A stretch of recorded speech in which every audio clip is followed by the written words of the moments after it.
आज के इस वीडियो में मैं आप लोगों के लिए लेके आया हूँ कोचिंग और इंस्टीट्यूट मैनेजमेंट वाला प्रोजेक्ट जो कि एक्सेल पे बनाया गया है। इस प्रोजेक्ट की खास बात ये है कि इस प्रोजेक्ट में फ़ीस रिमाइंडर वाला सिस्टम ऐड किया गया है।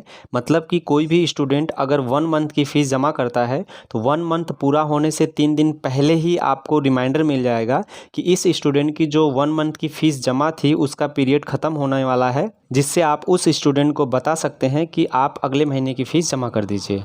और इस प्रोजेक्ट के साथ आपको एक स्मार्ट डैशबोर्ड मिलने वाला है। जैसा कि आप स्क्रीन पे देख सकते हैं कि इस प्रोजेक्ट का जो डैशबोर्ड है उसका लुक काफ़ी अट्रैक्टिव है, जो कि आपको इस प्रोजेक्ट के साथ मिलने वाला है। और इस प्रोजेक्ट में सबसे बड़ी बात यह है कि आप इस प्रोजेक्ट को फ्री में डाउनलोड कर सकते हैं और अपने कोचिंग और इंस्टीट्यूट के लिए यूज कर सकते हैं। इस प्रोजेक्ट से संबंधित और भी बहुत सारे बातें हैं जो इस वीडियो में मैं आप लोग को बताने वाला हूं, तो आप इस वीडियो को मिस मत करिएगा, पूरा देखिएगा, आपके बहुत ही काम आने वाला है। तो चलिए वीडियो को स्टार्ट करते हैं। नमस्कार, मैं महेश आप सभी लोग का स्वागत करता हूं omgstudy.com के ऑफिशियल यूट्यूब चैनल पे। तो चलिए अब मैं आप लोग को बताता हूँ कि इस प्रोजेक्ट में आपको काम कैसे करना है। डैशबोर्ड में ये वाला जो एरिया है इसमें टोटल स्टूडेंट्स काउंट होके आपको डिस्प्ले होंगे। जैसे आप देख सकते हैं यहाँ पे टोटल बॉयज़ दिया हुआ है, टोटल गर्ल्स दिया हुआ है और यहाँ पे टोटल स्टूडेंट दिया हुआ है। तो आपके कोचिंग या इंस्टीट्यूट में कितने टोटल स्टूडेंट हैं, मतलब कि इस प्रोजेक्ट में आप कितने स्टूडेंट्स का एडमिशन किए हैं, वो सारा यहाँ पे डिस्प्ले होगा। और यहाँ पे चार्ट के माध्यम से भी डिस्प्ले होगा। और यहाँ पे जो कैलकुलेट होके आएगा ना नंबर ऑफ़ स्टूडेंट, ये ऑटोमेटिक कैलकुलेट होके आएगा, इसमें आपको कुछ भी नहीं करना है। और ऑटोमेटिक चार्ट के माध्यम से भी डिस्प्ले हो जाएगा कि कितने स्टूडेंट का आपने एडमिशन किया हुआ है। इसके अलावा आप यहाँ पे देख सकते हैं एडमिशन बटन आपको मिल जाएगा। जस्ट इस पर आप क्लिक करेंगे तो एडमिशन फॉर्म ओपन हो जाएगा और यहाँ से आप किसी भी स्टूडेंट का एडमिशन कर सकते हैं। तो चलिए मैं ये फॉर्म भर लेता हूँ, उसके बाद मैं आप लोग को एडमिशन करके दिखाता हूँ। यहाँ पे हमारा फॉर्म भर दिया गया है। इसके बाद आप यहाँ पे देख सकते हैं सेकेंड टैब है स्टूडेंट फीस का, तो इस पे जस्ट क्लिक करेंगे तो आप इस वाले पेज पे आ जाएंगे। यहाँ पे आपको एडमिशन वाला फ़ीस एंटर करना है, तो मैं यहाँ पे 100 रुपीज़ एडमिशन फ़ीस एंटर कर देता हूँ। उसके बाद ये जो फ़ीस डिटेल्स है ना, ये ऑप्शनल है। एडमिशन के समय आप इसे भर भी सकते हैं और नहीं भी भर सकते हैं। तो सबसे पहले आपको पेमेंट डेट एंटर करना है, तो यहाँ पे मैं आज की डेट डाल देता हूँ। जैसे आप यहाँ पे देख सकते हैं 3 तारीख 10वां महीना और 2021। तो आपको यहाँ पे डेट कैसे एंटर करना है, तो सबसे पहले आपको डे एंटर करना है, उसके बाद डैश दे करके आपको मंथ एंटर करना है और मंथ आपको टेक्स्ट में एंटर करना है। जैसे कि अगर अक्टूबर महीना है तो मैं यहाँ पे OCT लिख दूंगा, उसके बाद डैश, उसके बाद कौन सा ईयर है वो मैं यहाँ पे टाइप कर दूंगा। क्लियर है। अब इसके बाद स्टूडेंट कितने महीने की फ़ीस जमा कर रहा है वो हम यहाँ पे एंटर कर देंगे। तो जनरली यहाँ पे हमें सेलेक्ट करना है 1 मंथ 2 मंथ, जितने महीने की वो फ़ीस जमा कर रहा है। तो सपोज 1 मंथ की जमा कर रहा है तो मैं यहाँ पे 1 सेलेक्ट कर लूँगा। उसके बाद यहाँ पे मैं अमाउंट एंटर कर दूंगा, मतलब कि 1 मंथ की आपका जितना फ़ीस है वो आप यहाँ पे एंटर कर देते हैं। जैसे मैं यहाँ पे 500 एंटर कर दिया। अब इसके बाद जो नेक्स्ट वाला कॉलम है ना, वो ड्यूज़ वाला है, मतलब कि फर्स्ट इंस्टॉलमेंट में भी अगर वो कुछ पैसे नहीं देते हैं तो वो आप यहाँ पे एंटर करके छोड़ सकते हैं। जैसे कि 1 महीने की फ़ीस 500 है, वो 500 नहीं दे रहे हैं, 300 ही दे रहे हैं, 200 बाकी कर रहे हैं। तो आप क्या कर सकते हैं, यहाँ पे 200 एंटर करके छोड़ सकते हैं, ताकि आपको बाद में पता चले कि फर्स्ट इंस्टॉलमेंट की 200 रुपये बाकी है। लेकिन यहाँ पे ये पूरा जमा कर रहे हैं तो मैं यहाँ पे 500 पूरा का पूरा एंटर कर दूंगा इस तरह से।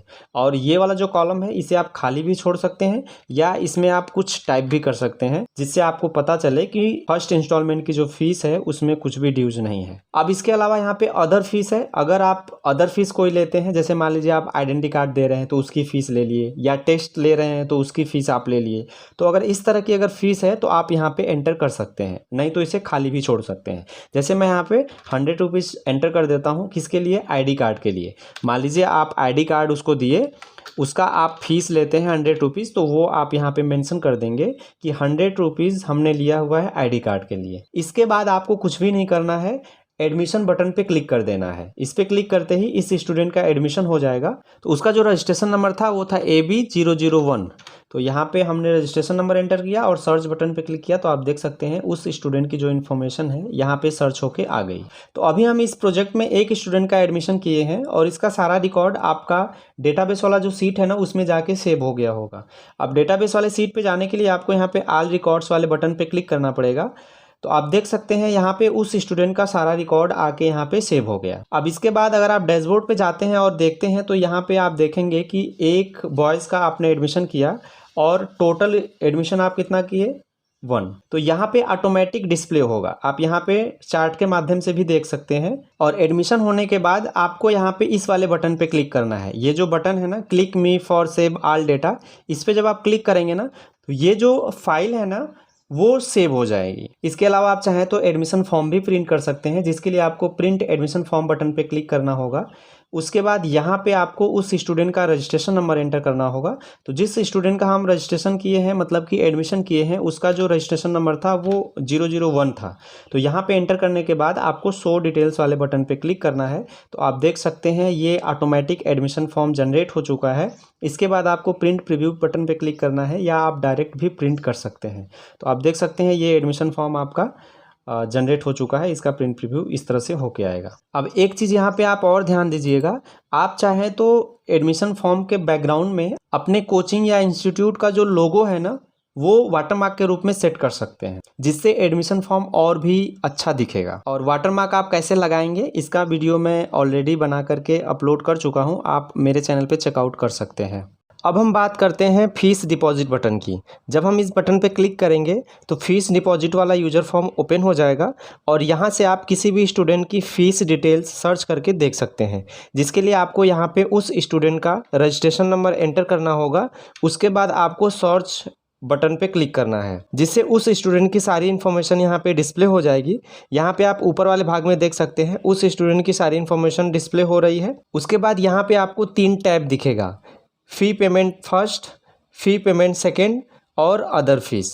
अगर हम यहाँ पे फर्स्ट वाले टैब पे जाते हैं तो आप देख सकते हैं उस स्टूडेंट की पहली इंस्टॉलमेंट की फ़ीस जो जमा की गई थी उसकी डिटेल्स यहाँ पे डिस्प्ले हो रही है। जैसे यहाँ पे फर्स्ट इंस्टॉलमेंट की पेमेंट डेट जो कि 3 तारीख 10वां महीना 2021 है, आप यहाँ पे देख सकते हैं 1 मंथ की फ़ीस जमा किया गया है। और पहले इंस्टॉलमेंट का जो अमाउंट है वो 500 है, और फर्स्ट इंस्टॉलमेंट में किसी भी प्रकार की फ़ीस बाकी नहीं है। और यहाँ पे आप देख सकते हैं एक्सपायरी डेट, मतलब कि इस डेट को 1 महीने की फ़ीस जमा किया गया, जिसकी एक्सपायरी डेट यहाँ पे है। मतलब कि आज के डेट में अगर मैं 1 मंथ की फ़ीस जमा करता हूँ और आज की डेट है 3 तारीख 10वां महीना और 2021, तो जाहिर सी बात है अगले महीने हमें फ़ीस कब जमा करनी होगी, 3 तारीख 11वां महीना 2021। चलिए मैं आप लोगों को डेटाबेस में चल के यही चीज़ दिखाता हूँ ताकि आपको और अच्छे से समझ आ जाए। इसको मैं यहाँ से क्लोज करता हूँ और उसके बाद मैं यहाँ पे चलूँगा अपने प्रोजेक्ट में। डेटाबेस वाले सीट में जाने के लिए हम यहाँ पे ऑल रिकॉर्ड्स वाले बटन पे क्लिक करेंगे। यहाँ पे आप देख सकते हैं एक स्टूडेंट का एडमिशन किया गया है। जब आप स्क्रॉल करके साइड में आएंगे तो आप देख पाएंगे कि ये जो आपका स्टार्ट डेट है ना, ये पेमेंट डेट है, यानी कि फर्स्ट इंस्टॉलमेंट 3 अक्टूबर 2021 को पे की गई है, और पहले इंस्टॉलमेंट में 1 महीने की फ़ीस पे की गई है।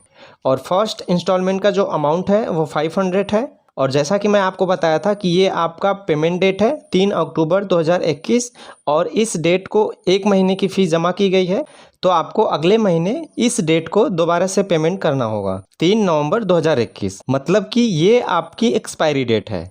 अगर आप 3 अक्टूबर 2021 को 1 महीने की फ़ीस जमा करते हैं तो आपका जो एक्सपायरी डेट होगा वो 3 नवंबर 2021 होगा। अगर आप यहाँ पे 2 कर देते हैं, मतलब कि 2 महीने की फ़ीस पे कर देते हैं, तो यहाँ पे जब आप 2 टाइप कर देंगे ना तो आप देख सकते हैं यहाँ पे 3 नवंबर से 3 दिसंबर हो जाएगा। तो इस पर मैं क्लिक करके देखता हूँ तो देखिए ऑटोमेटिक 3 दिसंबर 2021 हो गया। यहाँ मतलब साफ है, जितने महीने की फ़ीस जमा की जाएगी उतने महीने बाद आपकी एक्सपायरी डेट यहाँ पे ऑटोमेटिक डिस्प्ले हो जाएगी।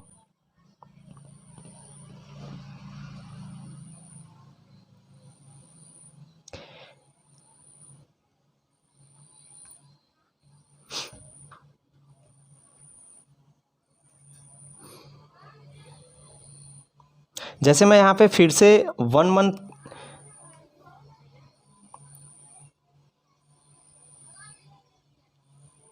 जैसे मैं यहाँ पे फिर से 1 टाइप कर देता हूँ तो आप देख सकते हैं यहाँ पे ऑटोमेटिक चेंज हो रहा है एक्सपायरी डेट। और यहीं पे मैं आप लोगों को एक चीज़ और बता देता हूँ, जैसा कि मैं वीडियो की स्टार्टिंग में ही बताया था कि इस प्रोजेक्ट में फ़ीस रिमाइंडर वाला सिस्टम ऐड किया गया है। तो वो आपको कैसे पता चलेगा, मतलब कि आप पेमेंट कब किए 3 अक्टूबर को, और आपका जो एक्सपायरी डेट है वो क्या है 3 नवंबर 2021।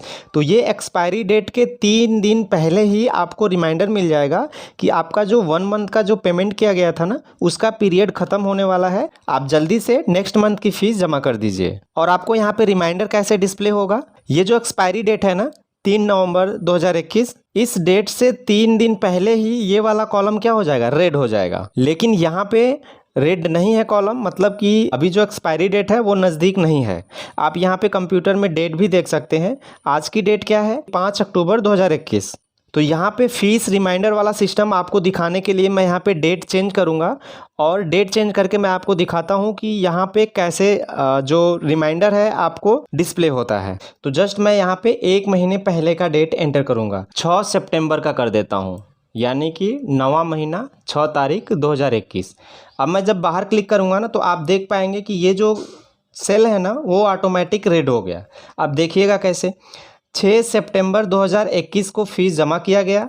कितने महीने की फ़ीस जमा की गई, 1 मंथ की फ़ीस जमा की गई। तो जो एक्सपायरी डेट होगा ना वो 6 अक्टूबर 2021 होगा और आज की डेट क्या है, 5 अक्टूबर 2021। तो 1 दिन पहले ही आपको क्या मिल गया, रिमाइंडर मिल गया ना। अभी आप डेट चेंज करके भी देख सकते हैं। जैसे मैं यहाँ पे 6 के जगह 8 डाल देता हूँ और मैं बाहर क्लिक किया तो आप देख पाएंगे कि फिर भी आपको रिमाइंडर मिल रहा है। अब इसके अलावा अगर मैं यहाँ पे और भी डेट थोड़ा सा बढ़ा के डाल देता हूँ, यहाँ पे मैं कर देता हूँ 9 तारीख, और जब मैं बाहर क्लिक करूँगा तो आप देख पाएंगे कि आपको रिमाइंडर नहीं शो हो रहा है। यानी कि जो आपकी एक्सपायरी डेट है ना उससे 3 दिन पहले ही आपको रिमाइंडर मिल जाएगा। लेकिन 9 अक्टूबर क्या हो जा रहा है, आज के डेट से 4 दिन बाद है, मतलब कि आपको रिमाइंडर यहाँ पे नहीं मिल रहा। और रिमाइंडर कब मिलेगा, ये एक्सपायरी डेट के 3 दिन पहले ही मिलेगा। इसी तरह से सभी स्टूडेंट का आपको रिमाइंडर मिलता रहेगा, जिससे आप उस स्टूडेंट को बता पाएंगे कि उसकी जो फीस है अगले महीने की वो जल्दी से जल्दी जमा कर दें। लेकिन ये तो बात हो गई फर्स्ट इंस्टॉलमेंट की। अब आपकी सेकेंड इंस्टॉलमेंट की कैसे रहेगी, तो सेम सेकेंड इंस्टॉलमेंट में भी उसी तरह से होगा, आपको इसमें टेंशन लेने की ज़रूरत नहीं है। अब इसके अलावा मैं आप लोग को फीस रिसिप्ट प्रिंट करके दिखा देता हूं, जिसके लिए मैं यहाँ पे प्रिंट फी रिसिप्ट वाले बटन पे क्लिक करूंगा तो मैं यहाँ पे आ जाऊंगा और यहाँ पे उस स्टूडेंट का आपको रजिस्ट्रेशन नंबर एंटर करना है और शो डिटेल्स बटन पे क्लिक करना है। तो आप देख सकते हैं यहाँ पे फीस रिसिप्ट जनरेट हो चुकी है, जिसे आप प्रिंट कर सकते हैं या प्रिंट प्रीव्यू भी चेक कर सकते हैं। एक चीज़ और यहाँ पे मैं आपको बताना चाहूँगा, अगर आपको ये जो डेट दिख रहा है ना एक्सपायरी डेट में ये सब, अगर आपको ये प्रिंट नहीं करना है तो आप इस तरह से सेलेक्ट करिए और इसे डिलीट कर दीजिए। उसके बाद आप प्रिंट प्रीव्यू करिए या इस रिसिप्ट को प्रिंट कर लीजिए। देखिए कितना आसान हो गया और देखने में भी अच्छा लग रहा है। और बाद में जब किसी दूसरे स्टूडेंट का जब फीस रिसिप्ट जनरेट करेंगे ना तो वो फिर से इसी तरह से आएगा। तो आपको क्या करना है, फिर से डिलीट कर देना है सेलेक्ट करके। क्लियर है। अब मैं इसके बाद आपको बताता हूँ कि इस प्रोजेक्ट के साथ आप और भी जो फीचर्स है उसे आप ऐड कर सकते हैं, जैसे staff management system, income expense management वाला सिस्टम, डेबुक वाला सिस्टम, और भी बहुत सारी चीज़ें आप इस प्रोजेक्ट के साथ जोड़ सकते हैं, जिसका वीडियो मैं ऑलरेडी अपलोड कर चुका हूं अपने omgstudy.com वाले यूट्यूब चैनल पे। आप वहां पे जाके देख सकते हैं। और इसके अलावा मैं आप लोग को एक चीज़ और बताना चाहता हूं, यहाँ पे जब आप स्टूडेंट स्टेटस वाले बटन पे क्लिक करेंगे ना तो आप यहाँ पे आ जाएंगे और यहाँ पे आप ये पता कर पाएंगे कि कौन से क्लास में कितने स्टूडेंट हैं और कितने बॉयज़ हैं और कितने गर्ल्स हैं। ये सारी चीज़ें आप यहाँ से पता कर पाएंगे और यहाँ पे ये ऑटोमेटिक कैलकुलेट होके आएगा जब जब आप इस प्रोजेक्ट में किसी भी स्टूडेंट का एडमिशन करते जाएंगे। अब बात आती है कि इस प्रोजेक्ट को आप लोग कैसे फ्री में डाउनलोड करेंगे। तो चलिए फटाफट मैं आप लोग को बता देता हूँ कि आप इस प्रोजेक्ट को फ्री में कैसे डाउनलोड कर सकते हैं और अपने कोचिंग और इंस्टीट्यूट के लिए यूज कर सकते हैं। तो सबसे पहले आपको अपना ब्राउज़र ओपन करना है और यहाँ पे आपको टाइप करना है omgstudy.com और एंटर प्रेस करना है। अगर आपको ऐसा पेज देखने को मिलता है तो आप परेशान मत होइए, ये थोड़ा सा मेरे वेबसाइट में टेक्निकल इशू हो गया है SSL सर्टिफिकेट को लेकर के, जिसको मैं जल्दी से सॉल्व कर दूंगा और यहाँ से आपको कोई भी परेशानी नहीं होने वाली है, क्योंकि मैं आपसे यहाँ पे कोई भी प्राइवेट इन्फॉर्मेशन आपकी नहीं मांग रहा, इसलिए आपको इससे कोई भी परेशानी नहीं होने वाली है।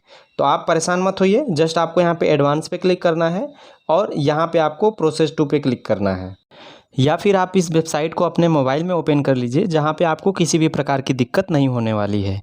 या फिर आपके कंप्यूटर में जो ऑपरेटिंग सिस्टम है अगर वो विंडोज़ 10 है तो भी आपको कोई दिक्कत नहीं होने वाला। इसके अलावा अगर आप चाहें तो मोजिला फायरफॉक्स का भी यूज कर सकते हैं, जिसमें आपको किसी भी प्रकार का दिक्कत नहीं होगा। अपने मोबाइल में इस वेबसाइट को ओपन करने के बाद जस्ट आपको थोड़ा सा नीचे जाना है। नीचे आने के बाद आपको एक पोस्ट मिल जाएगा, coaching and institute management system in Excel.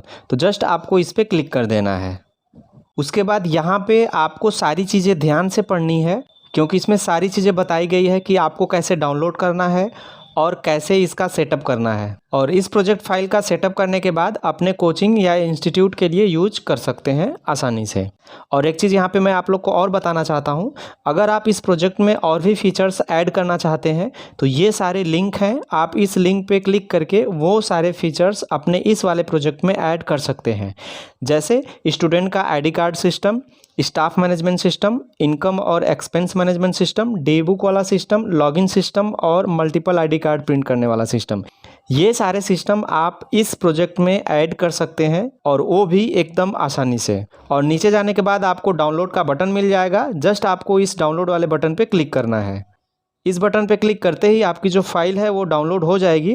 अभी मैं पहले डाउनलोड करके रखा हुआ था तो यहाँ पे मुझसे फिर से डाउनलोड करने के लिए पूछा जा रहा है, तो जस्ट मैं डाउनलोड वाले बटन पे क्लिक कर दूंगा तो आप देख पाएंगे कि ये जो हमारी प्रोजेक्ट फाइल है वो डाउनलोड हो चुकी है। जब ये प्रोजेक्ट की जिप फाइल डाउनलोड हो जाए तो इसे आपको अपने कंप्यूटर में डालना है और जैसे जैसे इसमें बताया गया है इंस्ट्रक्शन कि कैसे आपको इस प्रोजेक्ट फाइल का सेटअप करना है, आप आसानी से यहाँ से पढ़ करके कर सकते हैं।